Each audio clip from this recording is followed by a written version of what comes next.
Geocachomaniacs.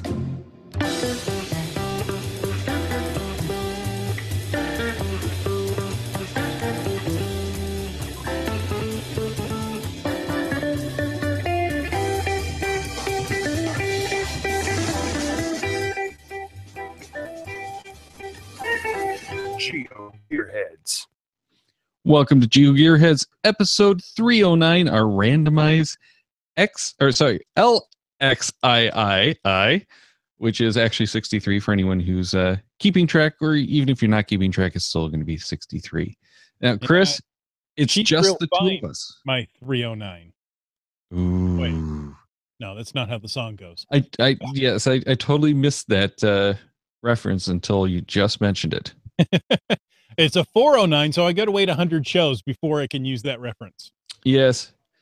We might have to do that as like a car show or something. Ooh, there you go. At That'd least be kinda something scary. based in Detroit, right? Or on the beach. See, look at all the opportunities. And Daryl, it's good to be with you. Yes, it's just the two of us on this randomized show, which I think makes it cozy and welcoming. Anybody can join in the chat. In fact, if you're watching live, go ahead right now in the YouTube chat and tell us what you've done in geocaching this very week. Yeah, and it is a randomized show, so people should pitch in and have some fun and get those ideas. And this is going to be a show pretty much entirely made up of the feedback from the audience. We've got a ton of it, and part of that is because of this new Magic Rivals tag that we put out a special episode earlier in the week, because we've got a set that we're going to give away on the show today. So two of these are going to go to contributors that wrote in, or emailed, I should say, probably. And then two are going to go to people in the chat. So, make sure to pipe up, get stuff in there, because that's how we're going to randomly draw from the people who we bring up some of those comments. Exactly. So those are pretty cool trackables, and it's an interesting concept they've got going there. So you're not to discover these. These are to be moved from cache to cache. There are 4 clans. Am I right in the terminology of clans? They're 4 classes is what I'm calling them, but they're like races, I think, is actually what they're supposed to be. And it's races are racing. Yeah, they're racing against the classes, or the Racing against races. the Yeah, other type. Yeah.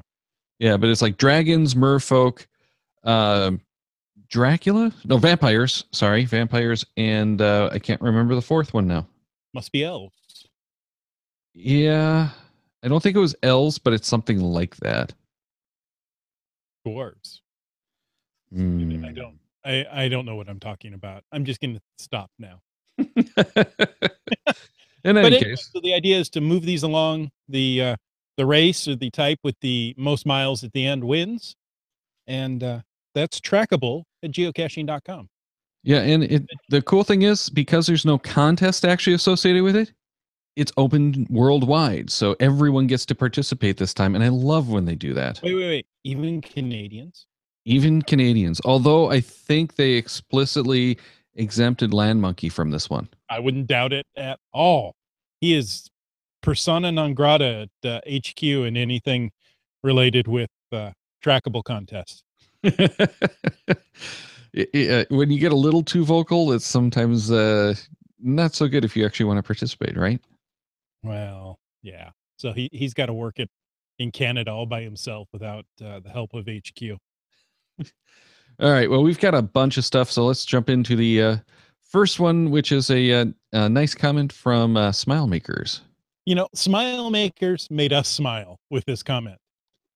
They wrote in an email, "Love all the shows you do. I listen to them every week while working.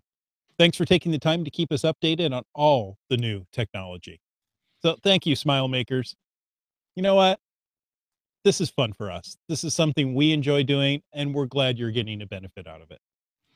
Well, and one of the things I wanted to bring up with this is the podcatching client in Mac, or not, iOS rather, has changed on iOS 11, and I've heard from a lot of people. Fortunately, none of them listeners to this show, so hopefully all of our listeners are smarter than, can figure it out. The average bear. Yeah. But all the way around the board, podcasts are seeing drops in numbers, and we have seen some lower numbers as well since iOS 11 came out, because people have stopped consuming podcasts because the new podcast app is so tough to use, and it gets rid of some of the basic features like being able to listen from show to show to show. Interesting. Well, you'll have to go grab, if you're on iOS, go grab Overcast. It's a great I was little. just going to suggest that Overcast is like the leading one. So if you're on iOS looking for a solution, check out Overcast. It is the favorite overall. Now, of course, that's not the one I'm using. I'm using Downcast, but I really don't recommend people use it. Why so downcast, I must ask? Wait until he does the update. Don't pay for it right now.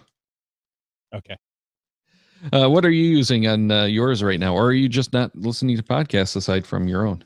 What are podcasts? I don't understand this concept. No, I'm an Overcast kind of guy. I really like how it plays from episode to episode in a podcast, or in a well, yeah, that's the term, isn't it? But yet a podcast can be a single episode, so that's a little confusing. Recently, Daryl, I'm going to just share this. I know it's not in the show notes and I'm getting off track, but you asked. I've been into old time radio serials. Ooh. Following the action-packed adventures of Johnny Dollar's expense account. He's an insurance investigator, and that one's interesting.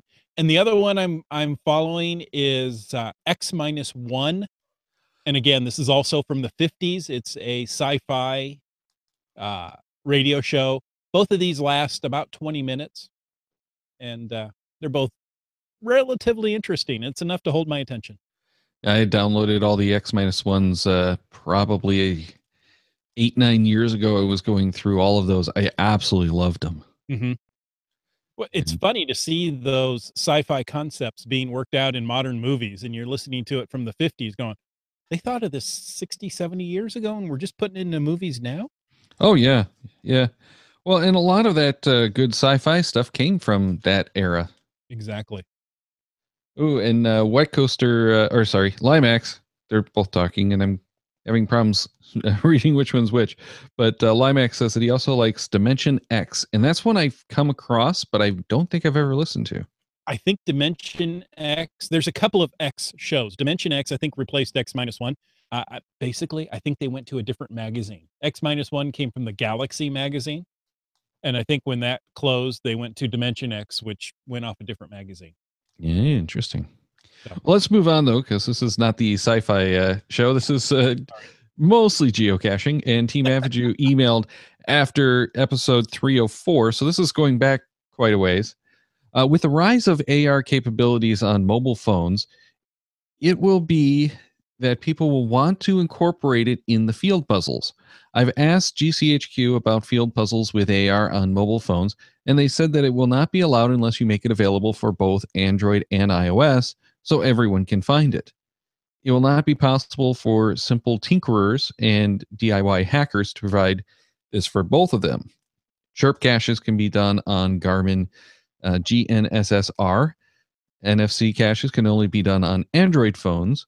Some caches can only be obtained if you have access to upscaling gear, and others can only be visited if you have access to on-water transportation methods.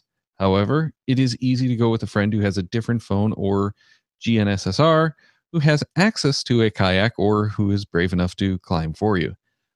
Why is there this restriction on mobile phone apps based on field puzzles to have to be only available to the two largest phone platforms before the field puzzle will be allowed?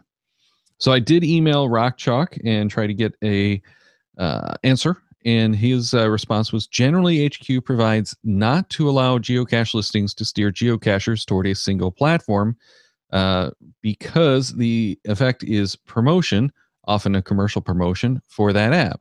Exceptions have been made in unique circumstances such as Garmin Chirp, but apps that are available across multiple platforms from different sources are preferred, so that geocachers have the freedom to choose which resources they wish to use.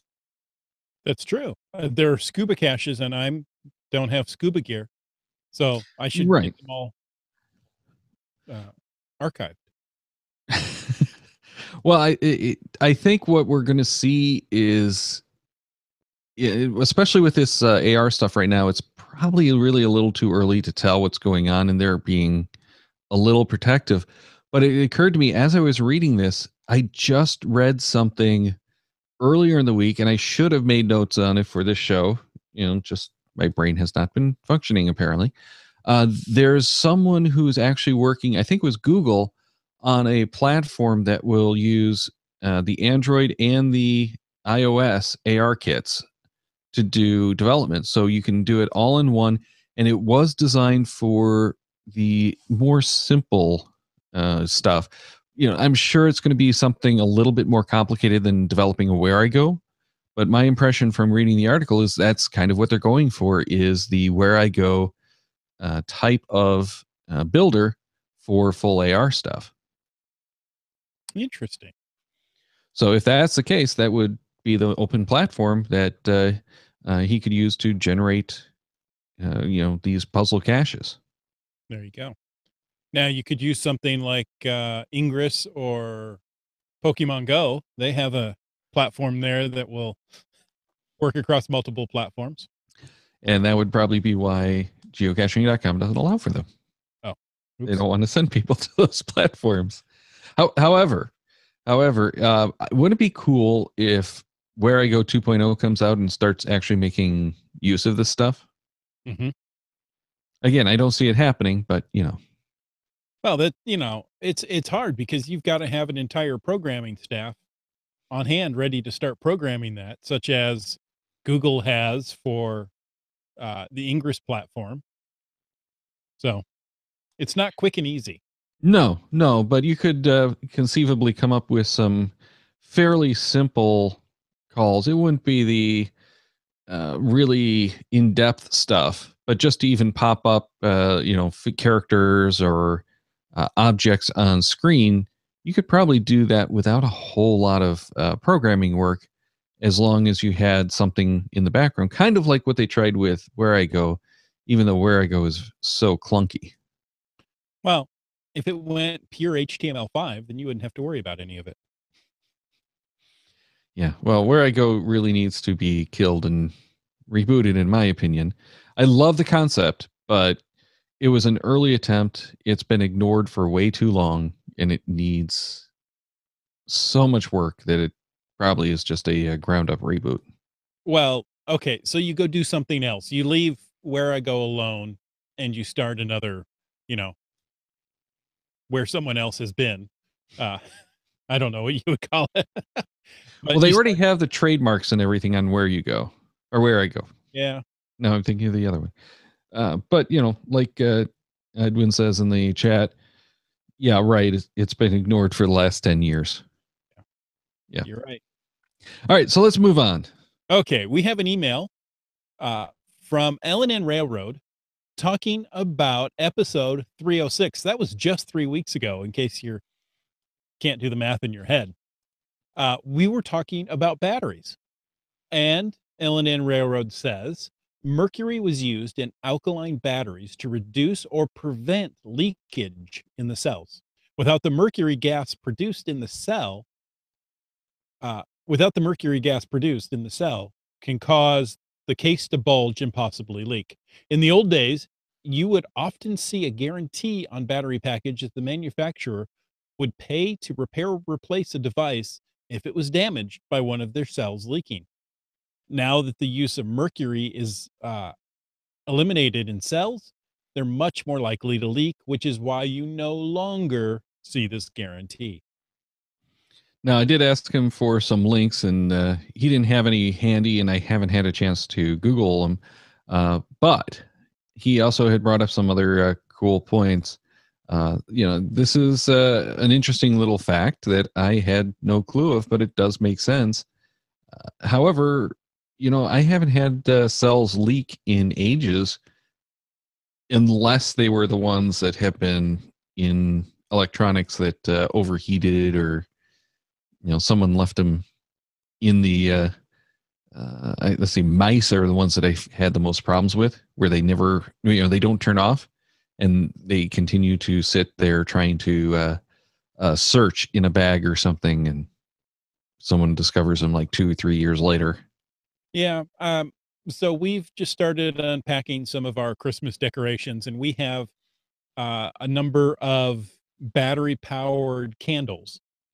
And, they've been off for an entire year, but some of the batteries have started to leak.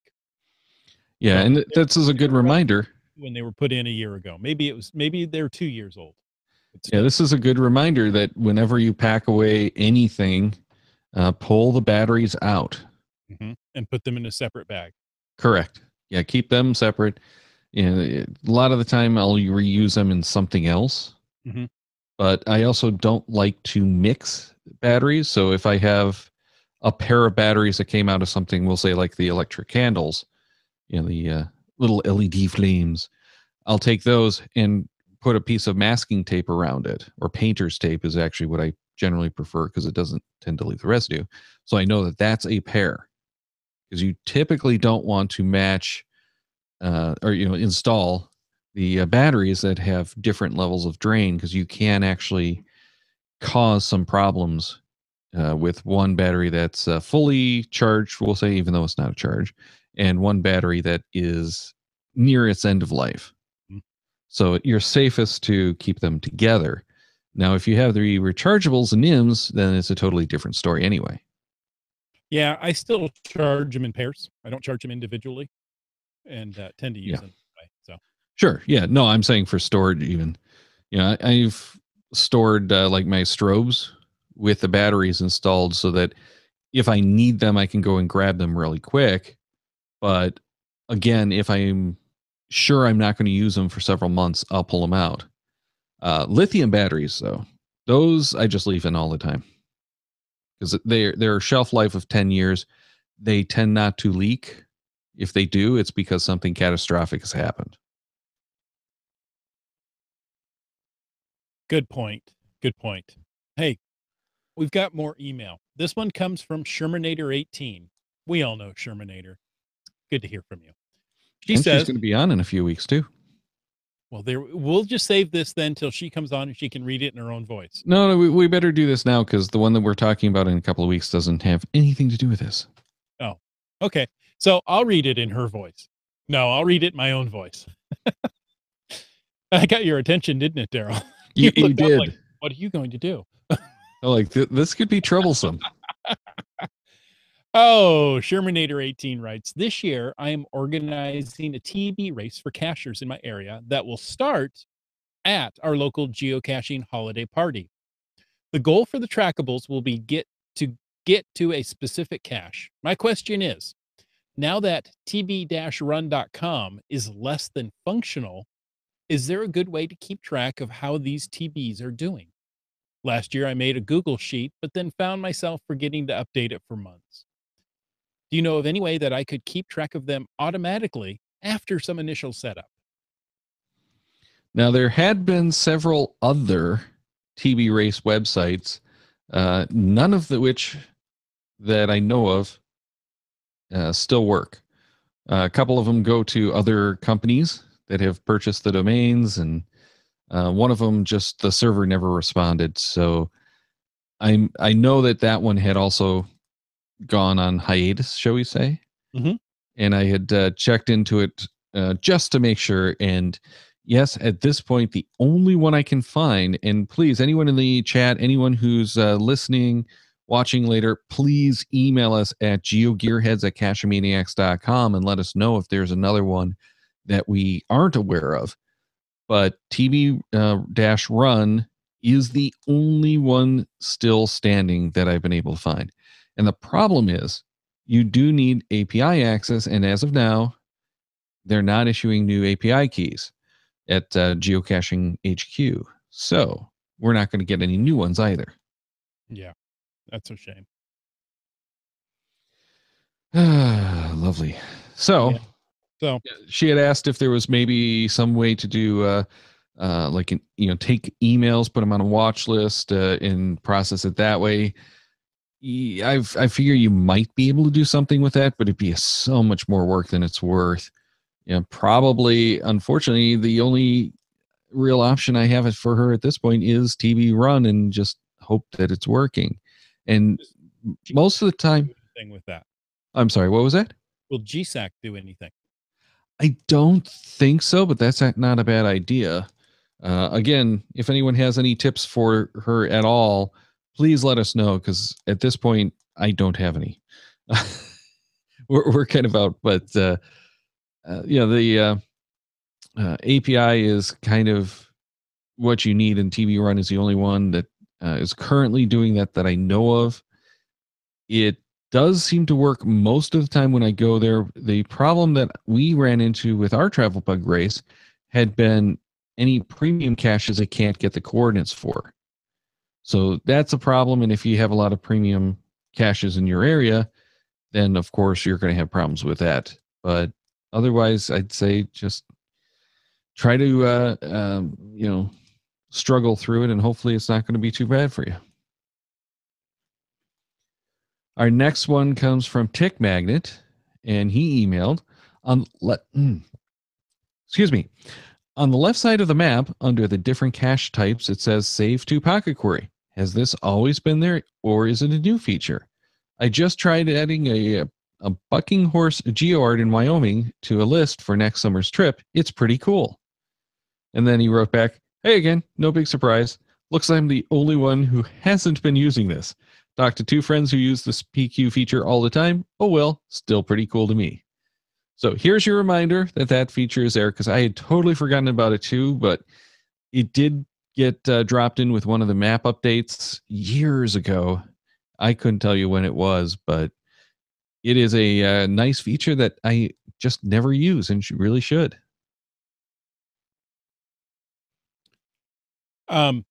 I rarely use it. I have done it from time to time, but rarely. Normally, I go and cherry pick the ones I'm looking for and save those to a list. Yeah, that's tends to be what I do, because yes, while that is a very cool and useful feature, especially if you're doing something that's like search based, where you're searching, going to the map, making sure it's right, then save it to Pocket Query. But yeah, to me, the way that the map is most useful is going through like on a route, or just even like in an area, and I cherry pick the caches that I want to do, put them onto that bookmark list, and create the Pocket Query of that, or just load it into the apps depending on what I'm doing. That way I have my caches that I really, really want to hit, or caches that it looks like I should be hitting. And then I'll run a Pocket Query for the whole thing and have all the caches, but have just the caches that I want on one list, so I don't get distracted by all the shiny caches. Show me the caches. Caches you really, really want. Oh, it is so hard driving by those caches sometimes. It's like, but there's one right over here. It's right off the freeway. I can go and do it. No, you can't. Oh, you think you can, but you can't. Yeah, I can do it. It's just going to take another half an hour of drive time, because while it looks like it's right off the freeway, it's not. Right. And it's like, but it's right there. Look, there's an exit here. Yeah, and then it takes you half an hour to get, 15 minutes to get off, 15 minutes to get back on, whatever that might be, a couple of minutes to find the cache. By the way, Limax says the problem that he has with TB races is that his bug disappears very quickly. Well, that might actually help Shermanator, because once the travel bug disappears, you don't have to track it anymore.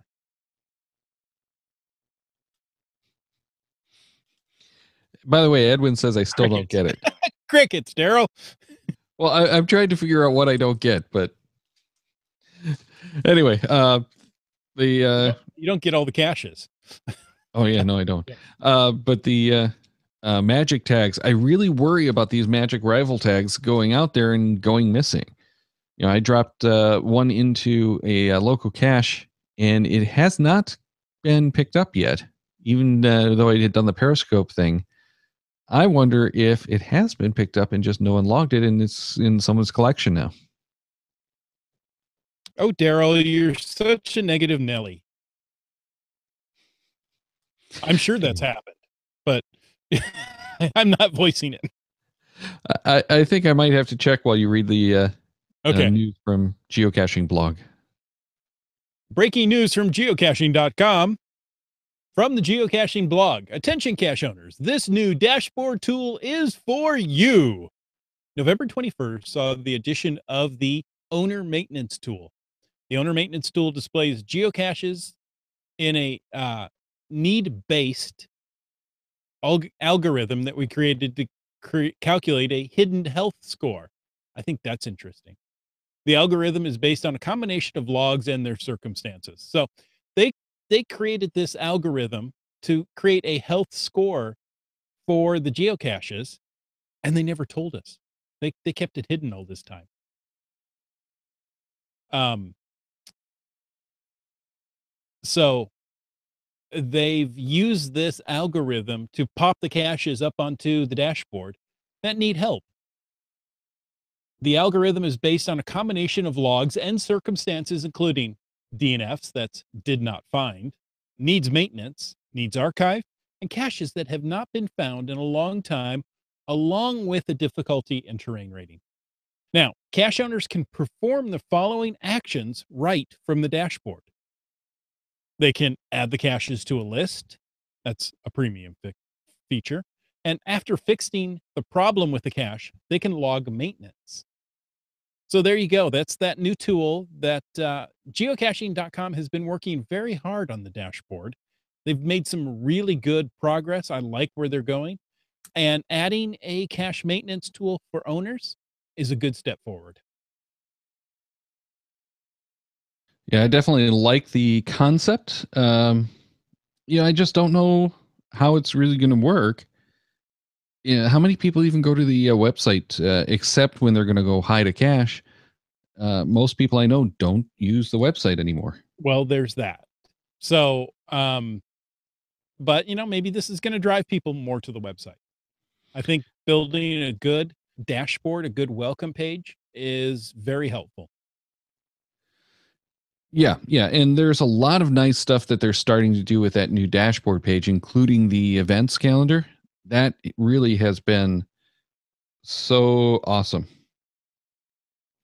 All right, so the one that I had dropped in that cache is a Merpeople trackable, and the cache does not seem to have any logs since I dropped it, nor has that trackable moved, but it does have a lot of, and I don't understand this, notes written on it. Really? Yeah, since I didn't give the trackable code for people to discover, I gave them the TB number in case they wanted to go and find it. It's they're posting notes, they're doing the right notes, and I just don't get why you would do that. Doesn't make sense. Team Mavaju is asking where that is again on the website. So what I do is when anywhere on the website, just click on your picture, your avatar in the upper right-hand corner, and it's going to take you right to the dashboard. Yeah, the My Account page is what I think they used to call it back in the day, if that helps anyone out at all. But Team Avidue also emailed some news, which is in case it hasn't been announced next week, you can have the exclusive that the next Where is Signal the Frog will be on Australia Day, which is 26 January of 2018. So that's going to be a new one in the new year. Are we going, Daryl? If someone is willing to cover the flight, I will make sure that I can get there. Well, that would be Team Mavaju, obviously. Oh, obviously, Edwin. So let us know who you want to book the tickets through, and we'll get that going. That's right. Then also Master Sergeant USMC on Patreon said one show idea I had was about NGS benchmarks and what GCHQs thought about them being part of the game in the future. To me, it seems like GCHQ uploaded a one-time massive data dump of benchmark info, maybe during the early days of geocaching, to add more find/adventure to the game. But since then, it seems like they've done little after that. I do like trying to find them from time to time. Basically, the benchmarks that are close to home when I have found every cache, Muncie, etc., in the area. There is also an iOS app, Find a Control, that was a good pointing out of all local benchmarks, but many of them never made it to GC's first and only data dump. In turn, that app is on its way out as it will not work with iOS 11. Anyway, just an idea that's been on my mind for a while. So again, I did email Rockchalk, and he sent back probably the shortest answer ever. We don't have any plans to expand benchmarks on the website. So I told Master Sergeant USMC, at least they haven't said that they're going to archive them. It wasn't a no. Right.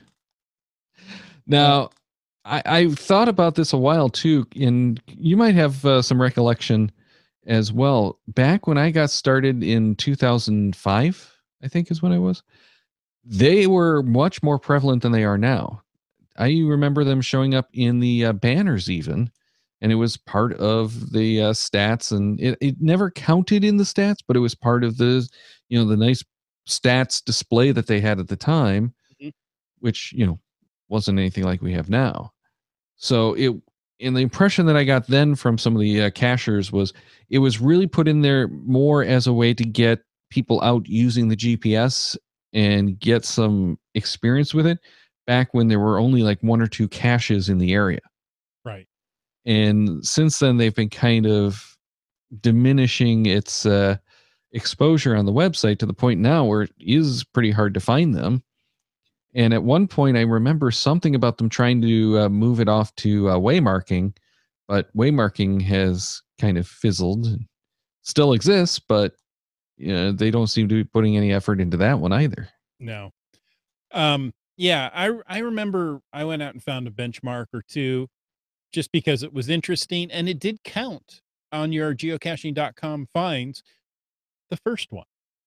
After that, no more counted. Yeah, and White Coaster says, benchmarks are U.S. only. Mm-hmm. That's the National Geodesic Survey, I think is what NGS stands for. Yep. Outside of the U.S., I think almost everyone calls them trig points. But on the geocaching.com, it is just that NGS database. And when we did I should have put the link in here. When we did the show on benchmarking, it's not all of them. It was only a certain set that got loaded in. Yeah. So if you go back and check our show notes, I should have the link to the past show. But it was brought up on that show for anyone who's interested in that. But yeah, the apps are few and far between to actually do benchmarking. I know I had an app on my phone at one time. Apparently, I don't have it anymore. That allows you to find benchmarks. I deleted it with iOS 11 since it's not compatible. So, there were two that I remember, but neither one works. So, it's a one-time data dump. I don't think they're going to do anything with it because it's US only. So, Team Mavaju says, excuse me, geocaching Australia has all the trig points in it for Australia, obviously. And New Zealand. Thank you. Oh, that's what yes, I get that now. Like, what's the NZ mean in the trig points? New Zealand. Sorry, I was being a little ethnocentric. I apologize. I'm back in my let's look at the whole world again mode. Okay.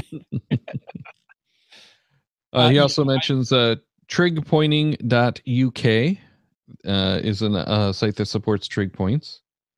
But yeah, Wet Coaster is saying that they can be called survey markers and brass caps, both of which I've heard outside of Canada as well. So that's another term for it. But I don't really see geocaching doing much with the benchmarks at all. Not because it's not because it's non-inclusive, but because it's not geocaching, and it was there more, I think, really as a stopgap to get people going. So now that geocaching is going and we have millions of geocaches, they don't need to have the database of the benchmarks to help people get out there. I just don't see it going anywhere, and I would be unsurprised to see it vanish in a future update. Let's make them virtual caches. Since virtuals aren't supported either. Oh, okay. In that case, I'm going to read an email from SimRebel. Are you ready? I am ready. SimRebel wrote, "We recently had a debate going on Facebook whether it was proper to log an event or log and attend on an event you hosted. I always attend my events, but a couple of people comment it's like finding your own caches and they never log and attend. According to the geocaching.com help page, they say log your own event. Unlike other cache types, we encourage event hosts to log their own event caches. This is especially important when there's a souvenir for the event. You deserve the souvenir too." Yeah. Now, my position on this has not changed, and I was always kind of leery of it. Before I listed my own event cache, but when it was explained to me by the president of the then president of the Geocachers Association in the area, it made perfect sense, because unlike the other caches where it's a spoiler if you've hidden it, the event is not about the hide. It's about the event and going and meeting everyone. So logging your own cache is expected because you're there interacting. It's not the hide that matters. It's that you were there. Right. Now, if you, for some reason, you had an event and you could not attend it, which seems a little odd, but okay. Well, it happens. We've got a host over here that does the weekly meet and greets, and it's more often than not that he's got something he has to do that night. He just lists and hosts the event, even though he's not there. Yeah. So in that case, it's not appropriate to log and attend. But if you were actually there and you actually attended the event you put on, there's nothing wrong with that. Well, and if they didn't allow for this, we'll go kind of the other way. Then you'd start having problems with those souvenirs under the new guidelines, where you're not allowed to do the event stacking and you have to have certain distances. Now it becomes a problem that people won't want to host the event, because then they couldn't claim the souvenir for whatever special thing that was. Right. So they have to allow you to do the logging of it. Otherwise, they'd have too many events, and that's what they're trying to get away from. So there's problems if you don't log your own event. Mm-hmm. So yeah, definitely go log your own event. There's nothing wrong with that. It's clear in the geocaching.com guidelines. And Ben in the chat is saying apply that logic to a CETO event. It doesn't make sense to not log your own. Mm-hmm. You're there picking up the trash with everyone else. Go and log that event. You've done the work.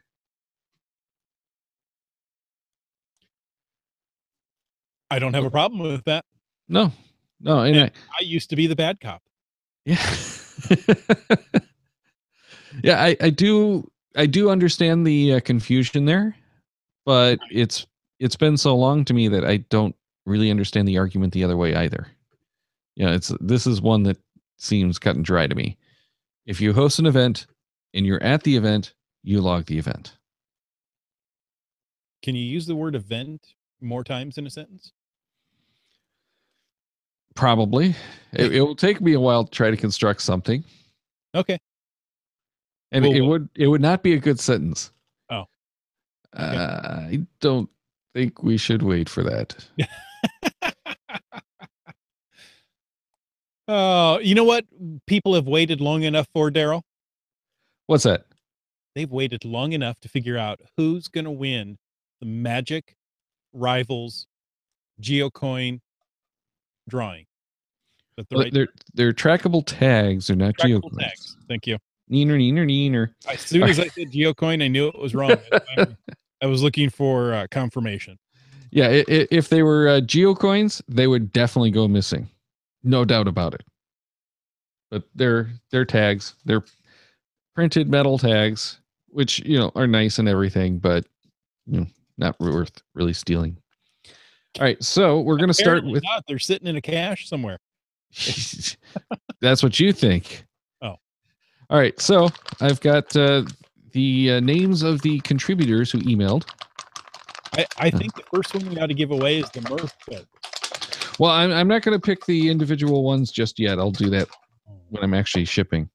Okay. So I've got all of them actually printed. And the first one is going to Australia to Team Mavaju. Ooh-wee. That should make him happy. Whoops. Or not. No, now he'll have to log it on. Tags which also don't go missing. Yeah, the problem is it's going to take 2-3 months to get down there. All right, and put it on a raft and hope for the best and grab the right current and off it goes. I'll tell you that I've shipped a bunch of international stuff, and it seems like the second longest is to Australia. The longest is always China, but the second is it just always seems to take forever. It seems strange to me that I can drive to Canada in 2.5 hours, but it can take 2.5 weeks to get something there through the mail. Yeah, it's those darn customs people. Oh, they have to take out the tags and play with them. They do little stop motion animations and stuff. Log them themselves? No, because they're not activated. If they're activated, and they don't want you to know what they're actually doing. All right, so the second one is going to be Master Sergeant USMC. Yay! Okay, so congratulations, both of them are getting that. Master Sergeant. And Team Mavaju says just simply bring it with you. Bring the tag with you when you visit the Australia Day event. Well, that's actually a good point. Maybe we should do that. Okay. The only problem is we have to make sure that we have to go to the same event, which since he's buying the tickets and making the arrangements, I'm sure we would anyway. It'd be easy. Yeah. All right. So now we're going to do the next two drawings. This is going to be a little bit weirder since I just wrote them on a piece of paper, and I'm going to point at them. And first one is going to be Limax. That is so weird. I think I actually have his address, so I don't even have to contact him for it. And then next one, is Stark. So Stark Casher, you've got the second one. So not really. Oh. Almost, but not really. Not if I want to get anything else done. Now, remember, we are also going to be doing this for the Foolish Casher show. But that one is going to be all four of them going to the people who email us their foolish caching stories. So what we're looking for there are the stories about some of the silly and stupid things that you've done while geocaching, of course. What about while geocaching podcasting? You know what? That probably factors into it as well. or periscoping, like sharing the codes. But in any case, that's those silly stories, not just so that we can laugh at you for them, but so that we can learn from those mistakes, and hopefully others can learn from them as well. So email those to GeoGearHeads@cachemaniacs.com. And if you want to send in audio files so we have them in your own voice, we love hearing those too. But make sure you include your caching name and, email those to GeoGearHeads@cachemaniacs.com. But we need them by December 19th. Ooh, that's coming up quickly. 19th. Yeah, it's only a couple of weeks away, and we'll get into that more in the schedule. But December 19th also seems to ring a bell. Chris? Does that ring a bell to you? What could happen on December 19th? You know what? I just remembered. We're doing the patron hangout on December 19th. You know what? Okay, time out for a moment, though, because White Coaster has a foolish caching story that he's got to submit about holding a cache archive event online. Yeah, that didn't go well. Somewhat inside joke. It was very organic. Well, we might talk about that. But I want to say thank you to our patrons. and all those who share these shows with their fellow geocachers. You could take a thumb drive, download a couple of shows, stick it in a cache, or you could take a show or two, burn it onto a CD, drop that in a cache so other geocachers can find out about the GeoGearHeads. Now, and I mean right now, there's a bonus show coming up right after this show. If you're a patron, you should be receiving the notification right about now. Did it happen? I think it happened. But if you don't, go ahead and check the Patreon page for that link. Also, you'll have the audio and video recordings posted a little bit later. And in this bonus show, we're going to have some news about the GPS-3 satellites, more Galileo satellites to be launched, and Pikachu has been named the ambassador of Osaka. So, as we said earlier, December 19th is the next time we're going to do a patron hangout. That's December 19th, 6 p.m. Pacific, 9 p.m. Eastern. Come and join us, won't you? Yeah, we hope so. And December 7th, which is next week, is going to be our Muncie and More show with Coach V. So we'll have a bunch of information about not just Munsie's, but about Wallaby and the rest of the family, which includes a new merger that just kind of happened over there. Then on the 14th, we're going to be talking tech changes caching, and that's going to be with Shermanator 18. So I think a lot of people are going to enjoy it just for the nostalgia, and kind of we're going to look into the crystal ball and see if we can figure anything out. And of course, to see Shermanator. And to see Shermanator. Everyone wants to see Shermanator. Oh, yeah. And hear Shermanator. And then on the 21st is that Foolish Cacher show. And that's going to be the Waysiders. Most people know them as Jim and Andy from Going Caching, but we're not going to be talking about going caching. What? We're going to be talking about the foolish things that cachers do and how we can not be foolish cachers. So make sure, again, send in your stories and your tips about not being a foolish cacher to GeoGearHeads@cachamaniacs.com. Then on the 28th, the last show of the year, the very last show for 2017, which is going to be episode 313. That doesn't seem to make much sense to me, by the way. Weeks got messed up there somehow. Anyway. Do you know who we can blame it on? The calendar. Scott Burks. Well, why not? He's going to be on the show and show Shorty Knits, which is also going to be after geocaching day. So we'll probably get some good stories from the, if not in the regular randomized show, that will be in the patron bonus show. But it is another randomized show. So make sure to send us any of your topics, any of your feedback on any of the shows, any articles that you might find, all that good stuff to GeoGearHeads, GeoGearHeads@cachamaniacs.com. I was about to start singing, which no one wants anyway.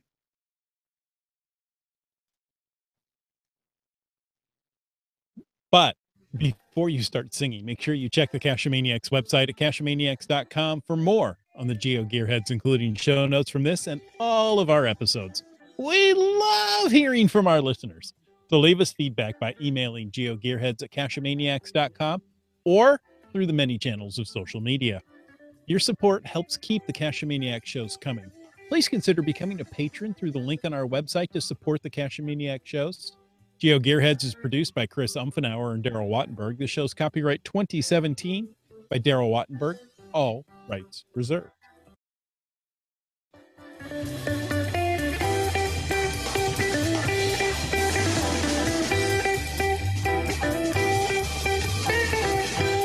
Cash with the Cachamaniacs.